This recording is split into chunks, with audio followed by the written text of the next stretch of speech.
નર્મદા પરિક્રમામાં પૂનમની રાત્રે લાખોની સંખ્યામાં શ્રદ્ધાળુઓ ઉમટી પડ્યા હતા, જેમાં તિલકવાડાથી રામપુરા જતા નાવડીઓની સંખ્યા ઓછી હોવાના કારણે લાંબી કતારોમાં લોકોએ કલાકો વિતાવ્યા હતા.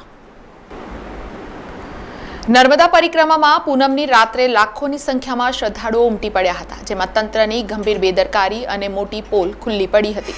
જેમાં તિલકવાડાથી રામપુરા જતા નાવડીઓની સંખ્યા ઓછી હોવાના કારણે લાંબી કતારોમાં લોકોએ કલાકો વિતાવ્યા હતા, જેના કારણે ધક્કામુક્કીના દ્રશ્યો સર્જાતા લોકોમાં ભારે રોષ ફાટી નીકળ્યો હતો. જેના પગલે ઉશ્કેરાયેલા લોકોએ પ્રધાનમંત્રી તથા મુખ્યમંત્રીના બેનરોને નુકસાન પહોંચાડ્યું હતું.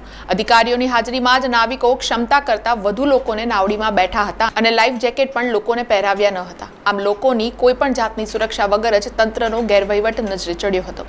આ જોતા જ લોકમોડે એક ચર્ચાએ જોર પકડ્યું હતું કે યોગીના રાજમાં કરોડોની સંખ્યામાં કુંભમાં જનારા લોકોને તમામ પ્રકારની સુવિધાઓ આપવામાં આવી હતી, જ્યારે દાદાના રાજમાં હજારોની સંખ્યામાં લોકોને સુવિધાઓ આપવામાં તંત્ર દ્વારા કોઈ પણ અસરકારક પગલાં ભરવામાં આવ્યા નથી અને સદંતર તંત્ર પોતાની નિષ્ફળતા છુપાવતું હોય તેમ લાગ્યું હતું.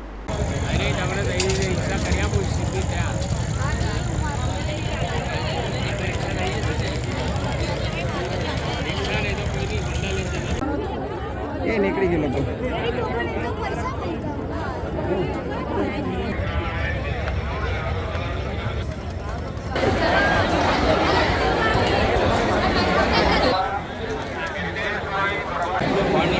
આપનો સંયમ, આપનો સહકાર ખૂબ જ અનિવાર્ય છે. આપનો સંયમ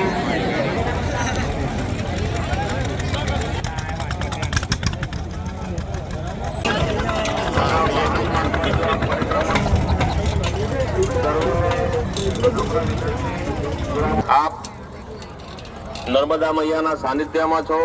પૂરી આસ્થા સાથે આપ પરિક્રમા કરી રહ્યા છો.